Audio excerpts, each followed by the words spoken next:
اعوذ باللہ من الشیطان الرجیم بسم اللہ الرحمن الرحیم الحمدللہ ہدانا لہذا وما کننا لنہتدی لولا ان ہدانا اللہ اللہم صلی علی سیدنا مولانا محمد عدد ما فی علم اللہ صلاۃ دائمۃ بدوام ملک اللہ۔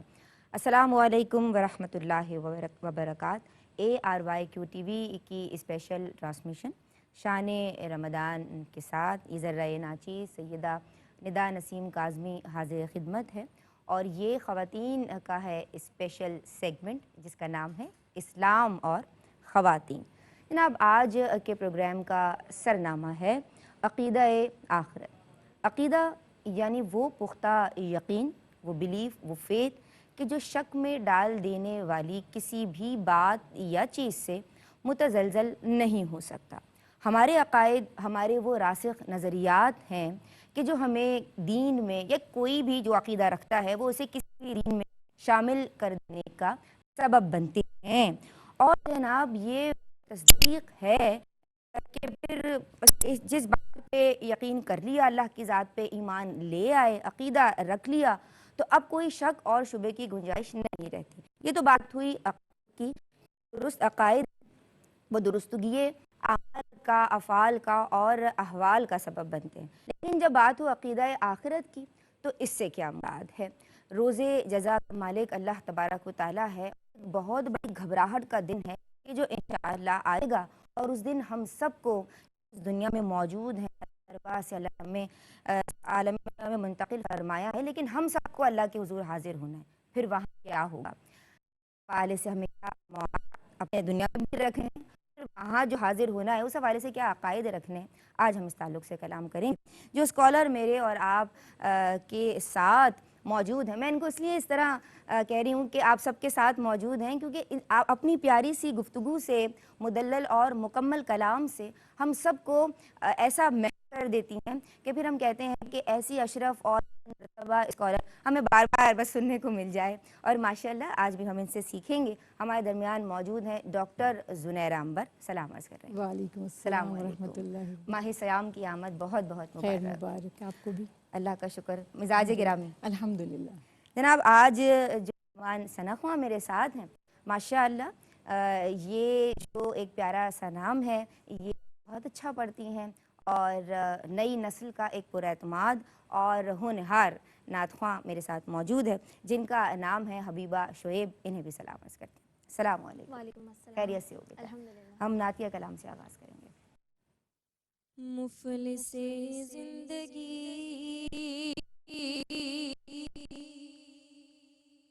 اب نہ سمجھے کوئی، مجھ کو عشق نبی اس قدر مل گیا،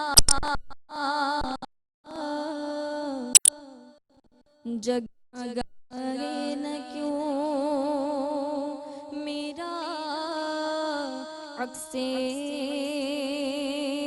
درو، جگمگائے نہ کیوں میرا عکس درو، ایک پتھر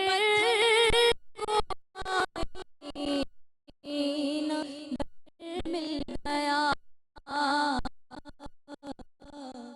مفلس زندگی ان کا دیوانہ ہوں، ان کا مجذوب ہوں، کیا یہ کم گئے کہ میں ان سے منسوب ہوں، ان کا دیوانہ ہوں، ان کا مجذوب ہوں، کیا یہ کم ان سے منسوب ہوں، سرحد حشر تک جاؤں گا